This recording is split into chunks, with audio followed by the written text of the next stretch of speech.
বিসমিল্লাহির রহমানির রহিম। আসসালামু আলাইকুম। আশা করছি সবাই ভালো আছেন, সুস্থ আছেন।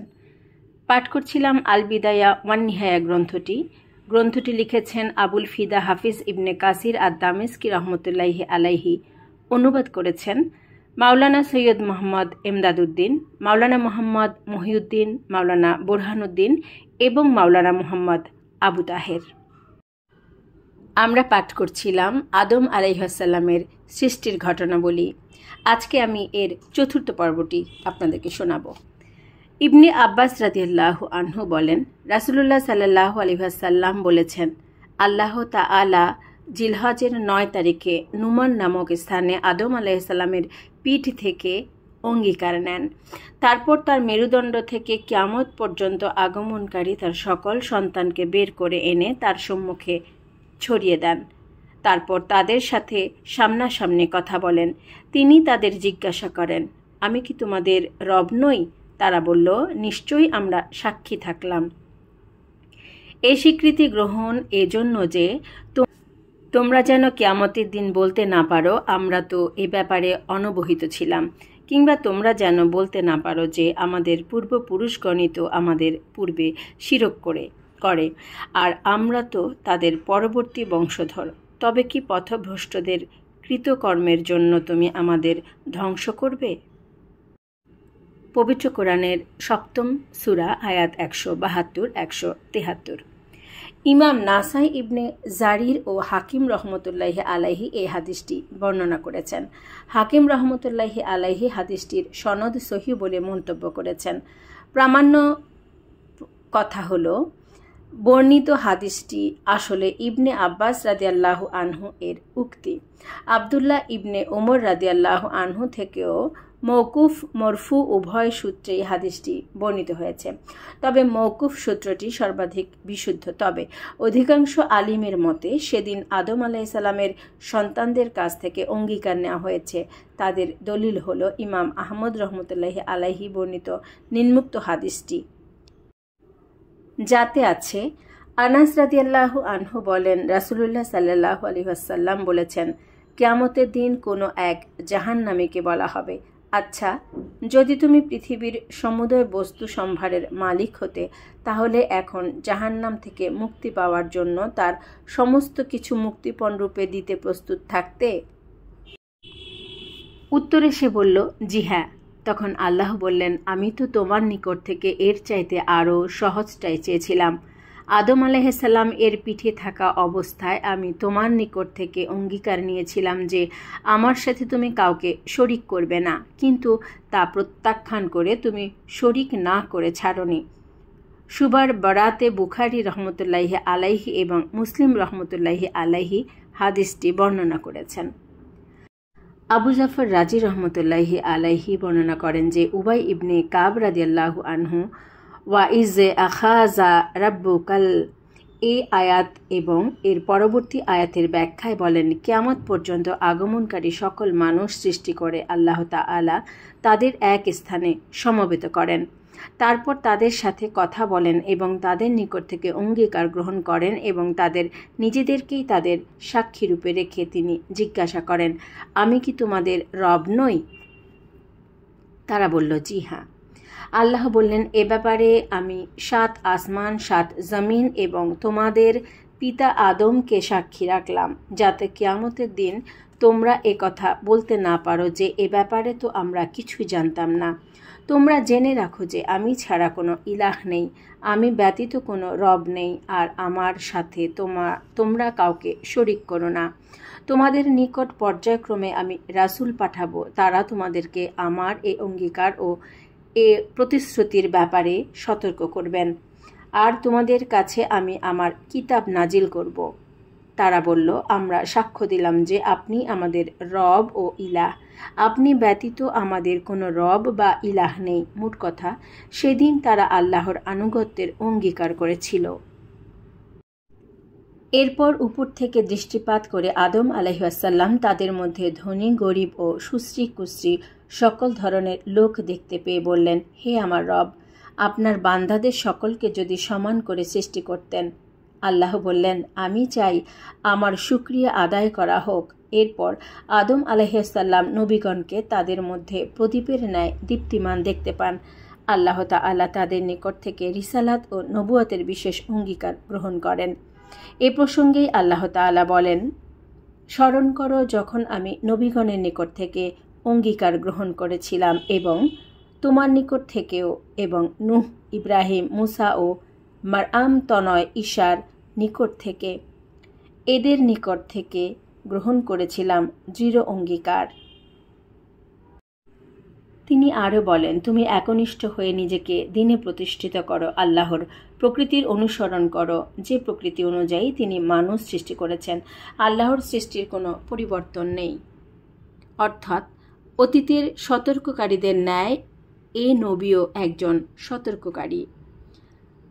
তিনি আরও বলেন, আমি তাদের অধিকাংশকে প্রতিশ্রুতি পালনকারী পাইনি, বরং তাদের অধিকাংশকে তো সত্যত্যাগী পেয়েছি।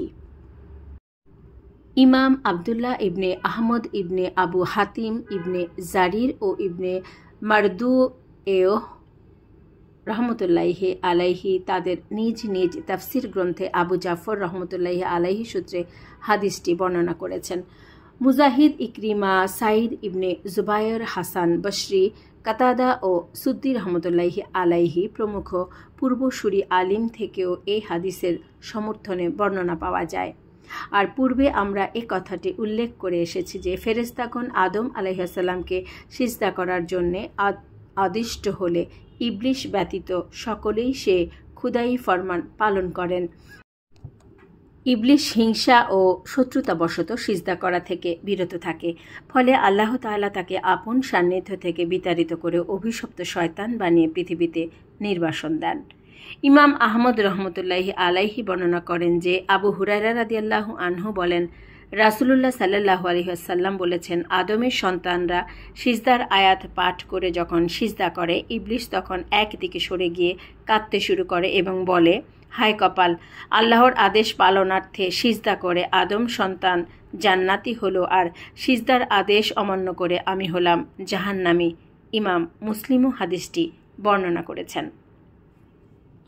যা হোক, আদম আলাইহিসসালাম ও তার সহধর্মিণী হাওয়া আলাইহিসসালাম জান্নাতে, তা আসমানেরই হোক বা জমিনেরই হোক, উদ্যান হোক, যে মতভেদের কথা পূর্বেই বিবৃত হয়েছে, কিছুকাল বসবাস করেন এবং অবাধে ও স্বচ্ছন্দে সেখানে আহারাদি করতে থাকেন। অবশেষে নিষিদ্ধ বৃক্ষের ফল আহার করায় তাদের পরিধানের পোশাক ছিনিয়ে নেওয়া হয় এবং তাদেরকে পৃথিবীতে নামিয়ে দেওয়া হয়। অবতরণের ক্ষেত্র সম্পর্কে মতভেদের কথা পূর্বে উল্লেখ করা হয়েছে। জান্নাতে আদম আলাইহিসসালাম এর অবস্থানকাল সম্পর্কে মতভেদ রয়েছে। কারো মতে দুনিয়ার হিসাবের এক দিনের কিছু অংশ। আবু হুরায়রা রাদিয়াল্লাহু আনহু থেকে মরফু সূত্রে ইমাম মুসলিম রহমতুল্লাহি আলাইহি কর্তৃক বর্ণিত একটি হাদিসে উপরে উল্লেখ করে এসেছে যে আদম আলাইহিসসালামকে জুমার দিনের শেষ প্রহরে সৃষ্টি করা হয়েছে। আরেক বর্ণনায় এও আছে যে জুমার দিন আদম আলাইহিসসালামকে সৃষ্টি করা হয় আর এদিনই তাকে জান্নাত থেকে বহিষ্কার করা হয়।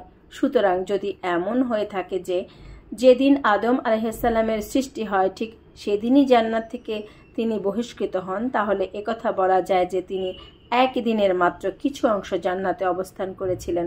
তবে এই বক্তব্যটি বিতর্কের ঊর্ধ্বে নয়।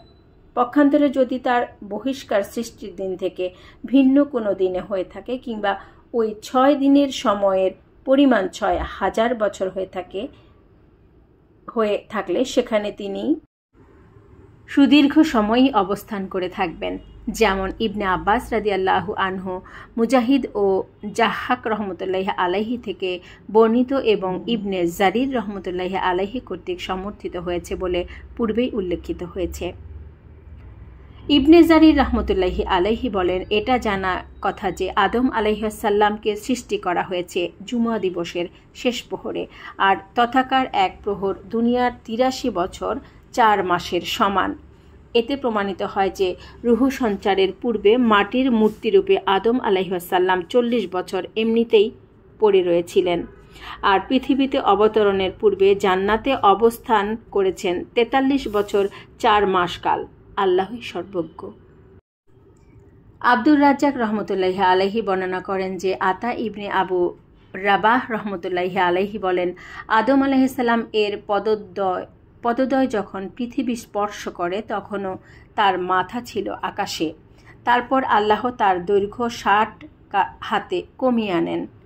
ইবনে আব্বাস রাদিয়াল্লাহু আনহু সূত্রেও এরূপ একটি বর্ণনা আছে, তবে এই তথ্যটি আপত্তিকর, কারণ ইতিপূর্বে আবু হুরায়রা রাদিয়াল্লাহু আনহু কর্তৃক সর্বজন স্বীকৃত বিশুদ্ধ হাদিস উদ্ধৃত করে এসেছে যে রাসূলুল্লাহ সাল্লাল্লাহু আলাইহি ওয়াসাল্লাম বলেছেন, আল্লাহ তাআলা আদম আলাইহিস সালামকে 60 হাত দীর্ঘ করে সৃষ্টি করেন। এরপর তার সন্তানদের উচ্চতা কমতে কমতে এখন এ পর্যন্ত এসে পৌঁছেছে। এই হাদিস দ্বারা প্রমাণিত হয় যে আদম আলাইহিস সালামকে সৃষ্টি করা হয়েছে 60 হাত দৈর্ঘ্য দিয়ে, তার বেশি নয়। আর তার সন্তানদের উচ্চতা হ্রাস পেতে পেতে এখন এ পর্যায়ে এসে উপনীত হয়েছে।